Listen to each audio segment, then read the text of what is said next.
हमारे चैनल को subscribe, like, share, comment ज़रूर करिए। बस इतना ही कहना चाहती हूँ। कहानी का नाम बिरजा हवेली का शाप। पात्र अनिरुद्ध, एक युवा पत्रकार। मीनाक्षी, अनिरुद्ध की फोटोग्राफर दोस्त। बाबा रघुनाथ, गांव के एक तांत्रिक। बिरजा देवी, हवेली की आत्मा। भाग 1, रहस्यमयी हवेली की पुकार। साल 2023। पत्रकार अनिरुद्ध को एक अजीब मेल आता है। अगर तुम सच्चाई खोज सकते हो तो बिरजा हवेली जाओ, जहां सच 150 साल से दफन है। मेल भेजने वाला कोई नाम नहीं, कोई लोकेशन नहीं, सिर्फ एक अटैचमेंट जिसमें एक पुरानी हवेली की धुंधली तस्वीर थी। अनिरुद्ध का दिमाग घूम गया। ये मौका था एक शानदार रिपोर्टिंग ब्रेक का। उसने अपनी दोस्त मीनाक्षी को साथ लिया और महाराष्ट्र के एक सुदूर इलाके में स्थित गांव चिंचबंड पहुंच गया, जहां वो हवेली मौजूद थी। भाग 2, गांव में डर का सन्नाटा।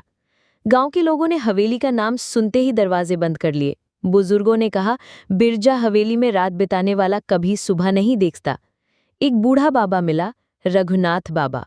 उसने चेतावनी दी, बिरजा देवी का शाप सिर्फ हवेली में नहीं, वहां की जमीन, हवा, पानी में भी समाया है। जो वहां गया उसकी आत्मा भी उसी की तरह भटकने लगती है।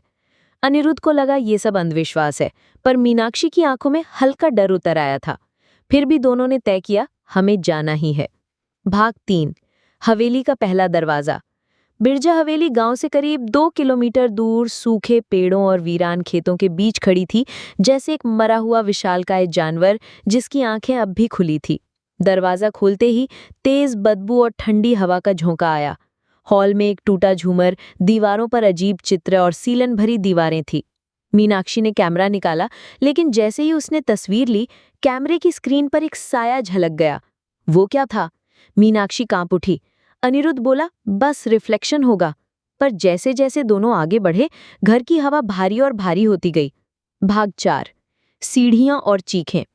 सीढ़ियों पर चढ़ते समय उन्हें एक कमरे से हल्की सी महिला की हंसी सुनाई दी। कदम वहीं रुक गए। ये कोई ट्रिक है, हो सकता है कोई भिखारी छिपा हो। अनिरुद्ध ने खुद को तसल्ली दी। उन्होंने उस कमरे का दरवाजा खोला।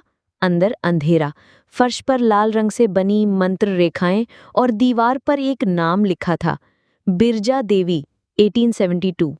अचानक कमरे का दरवाजा खुद ब खुद बंद हो गया और वहां गूंजने लगी एक आवाज, तुम भी मुझे भुला दोगे क्या, जैसे उन्होंने किया था।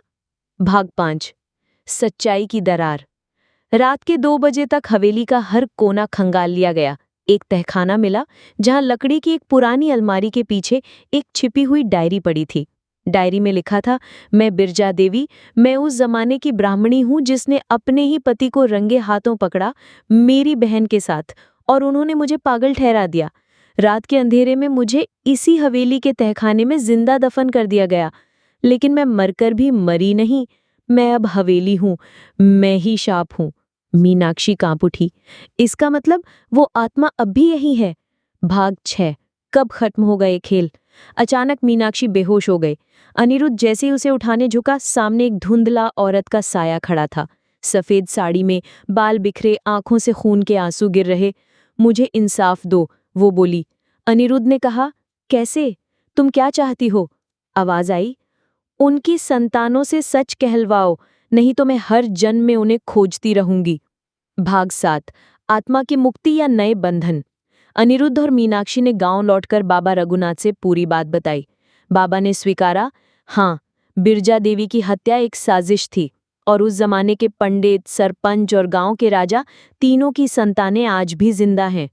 बाबा ने एक यज्ञ करवाया, तीनों परिवारों से सच कहलवाया गया। जैसे ही उन्होंने स्वीकार किया कि उनके पूर्वजों ने गलत किया, हवेली में एक भयानक विस्फोट हुआ। सभी लोग दौड़े। हवेली के ऊपर एक सफेद प्रकाश चमका और फिर हवेली खुद ब खुद जलने लगी। हवा में एक आखिरी आवाज गूंजी, अब मैं आजाद हूं, पर यह हवेली अब किसी की नहीं। भाग 8, अंतिम मोड़।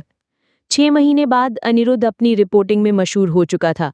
मीनाक्षी ने बिरजा हवेली पर डॉक्यूमेंट्री बनाई, लेकिन एक रात मीनाक्षी को एक ईमेल आया, तुमने सिर्फ एक हिस्सा देखा, असली शाप अभी बाकी है।